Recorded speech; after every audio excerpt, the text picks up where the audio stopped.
दोस्तों, नेपाल के प्रधानमंत्री दुबई भागने की फिराक में हैं। एयरपोर्ट बंद कर दिया गया है। कई मंत्रियों को सेना के जो हेलीकॉप्टर हैं उनसे एयरलिफ्ट किया जा रहा है। हालात पूरी तरह से बेकाबू हो चुके हैं। एक एक करके जानेंगे आखिर हालात क्या हैं। भरत जी, नेपाल से जो तस्वीरें सामने आ रही है, फिलहाल क्या हालात है?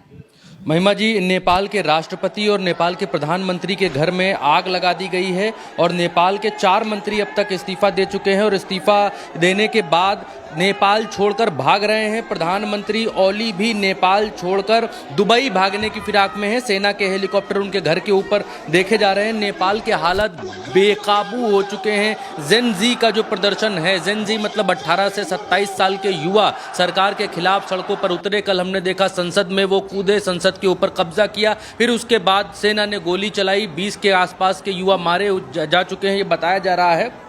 और महिमा जी, ये संख्या, हमारी वहाँ के पत्रकारों से बातचीत हो रही है, ये संख्या 40 से 45 के आसपास मारे जाने वाले लोगों की संख्या हो सकती है। ये प्रदर्शन कल रोका जा सकता था, लेकिन कल जब सेना ने गोली चलाई तो सेना की गोली से लोग मारे गए और इसके बाद ये प्रदर्शन आज और उग्र हो चुका है। ये प्रदर्शन अब जेन जी का प्रदर्शन नहीं रहा है, ये प्रदर्शन नेपाल की सत्ता को जड़ से उखाड़ कर फेंकने का प्रदर्शन बन गया है। और इसीलिए आज नेपाल के भीतर राष्ट्रपति के घर में आग लगा दी गई है। पीएम ओली, उनके घर में आग लगा दी गई है। 4 मंत्रियों के इस्तीफे हो चुके हैं। पूर्व प्रधानमंत्री पुष्प कमल दहल प्रचंड, शेर बहादुर देउरबा, कल गृह मंत्री के पद से इस्तीफा देने वाले रमेश और संचार मंत्री पृथ्वी सुब्बा गुरंग के घर जो है आगजनी की गई है। इतने लोगों के घर आगजनी की गई है। 4 मंत्रियों ने अब तक इस्तीफा दिया है, जिसमें एक गृह मंत्री हैं लेखक साहब, रमेश लेखक, और कृषि मंत्री हैं रामनाथ अधिकारी, और स्वास्थ्य मंत्री प्रदीप पौडेल, और जल आपूर्ति मंत्री प्रदीप यादव। इन मंत्रियों ने इस्तीफा दे दिया है और इस्तीफा देकर, सिर्फ इस्तीफा देना बहुत छोटी खबर नेपाल में हो गई है। ये सारे मंत्री जान बचाकर भाग रहे हैं। नेपाल का एयरपोर्ट बंद कर दिया गया है, जो त्रिभुवन अंतर्राष्ट्रीय हवाई अड्डा है उसको बंद कर दिया गया है नेपाल में। और उससे ये सारे मंत्री और प्रधानमंत्री, ये बतलाया जा रहा है, अभी जो खबर आ रही है कि वो दुबई भागने की फिराक में है, वहां से दुबई भाग सकते हैं। शहर में उनके लिए कोई भी सुरक्षित जगह नहीं बची है और इसीलिए ये सब वहां से भागने की फिराक में। आज जो जेन जी का प्रदर्शन है उसकी थोड़ी सी आवाज आपको सुननी चाहिए। देखिए किस तरीके से उग्र होता जा रहा है।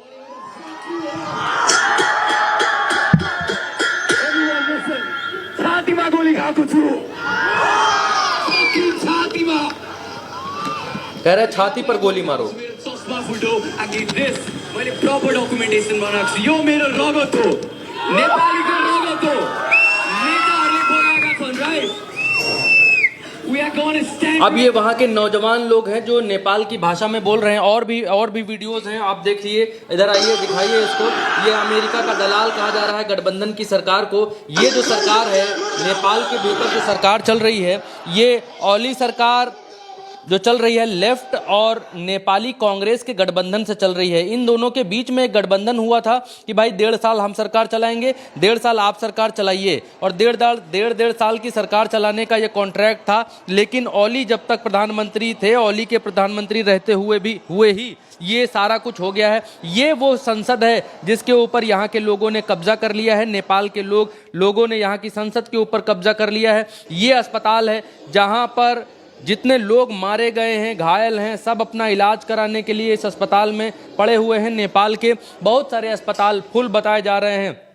काठमांडू के सारे अस्पताल फुल है वहाँ पर। ये देखिए प्रदर्शन हो रहा है, किस तरीके से प्रदर्शन चल रहा है। जेन जीज का ये प्रदर्शन है और आज प्रदर्शन और ज़्यादा उग्र हो चुका है। बच्चे सड़कों पर हैं, इनको बच्चे कहें तो ज़्यादा ठीक होगा। 18 साल से 26 साल की आयु के ये जो बच्चे हैं, ये सब सड़कों पर हैं। कल की जैसी ही तस्वीर आज भी यहाँ पर बनती हुई दिखाई दे रही है। आज ये प्रदर्शन हिंसक हो चुका है। महिमा जी, आज इस प्रदर्शन ने हिंसा का रूप ले लिया है। एक चीज़ और दिखाना चाहूँगा आपको, जल्दी से मैं इसको बंद करके एक चीज़ और दिखाना चाहता हूँ। ये है वो सबसे बड़ी तस्वीर। ये तस्वीर देखिए, प्रधानमंत्री और राष्ट्रपति के घर में देखिए किस तरीके से आग लगाई जा रही है, उनके घरों को फूंका जा रहा है। ये देखिए वहाँ नोट्स हवा में, जो पैसे हैं वो हवा में उड़ रहे हैं। अब ये कौन उड़ा रहा है, भगवान जाने कौन ये पैसे हवा में उड़ा रहा है। लेकिन प्रधानमंत्री, राष्ट्रपति और जितने मंत्री हैं, इन मंत्रियों के घरों को लोग आग लगा रहे हैं, आग के हवाले कर रहे हैं।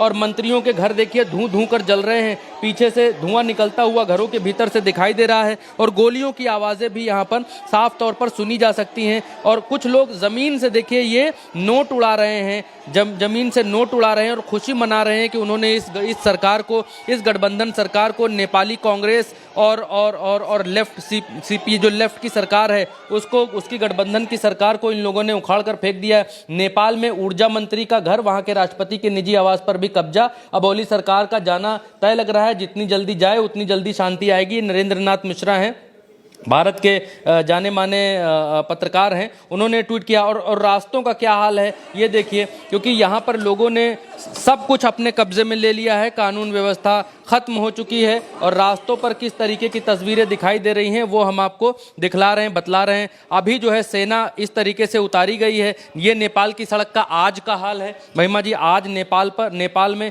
इस तरीके के हालात दिखाई दे रहे हैं। सेना कंट्रोल करने में चीज़ों को नाकामयाब है, क्योंकि कल जो गोलियां चली और कल की गोलियों में जो लोग मारे गए, उसके बाद अब ये कहा जा रहा है कि कल जो गोलियां चली उसमें नेपाल सरकार ने ठीक नहीं किया गोलियां चलाकर। और उसके बाद अब सरकार गोलियां चलाने से बाज आ रही है, गोलियां नहीं चला रही है। लेकिन अब प्रदर्शनकारी और ज़्यादा उग्र हो चुके हैं और प्रदर्शनकारी अब इस सरकार को उखाड़ फेंकने की लड़ाई पर आ गए हैं। अभी तक ये लड़ाई सिर्फ इस बात की थी कि नेपाल सरकार ने क्यों व्हाट्सएप, ट्विटर, फेसबुक जैसे सोशल मीडिया ऐप्स बंद किए, क्यों बंद किए। जब सरकार भ्रष्टाचार कर रही है और लोग इन पर लिख रहे हैं तो सरकार को बर्दाश्त नहीं हुआ और सरकार ने इन ऐप्स को, इन साइट्स को अपने देश में बंद कर दिया। नेपाल सरकार बहुत हद तक चीन से इन्फ्लुएंस है। नेपाल भी चीन बनना चाहता है। वहाँ भी एक एकाधिकार वाली सत्ता को ये लोग अपने साथ लेकर आना चाहते हैं कि जो राजा कहेगा, जो प्रधानमंत्री कहेगा वही होगा। दिखाने के लिए चुनाव होंगे,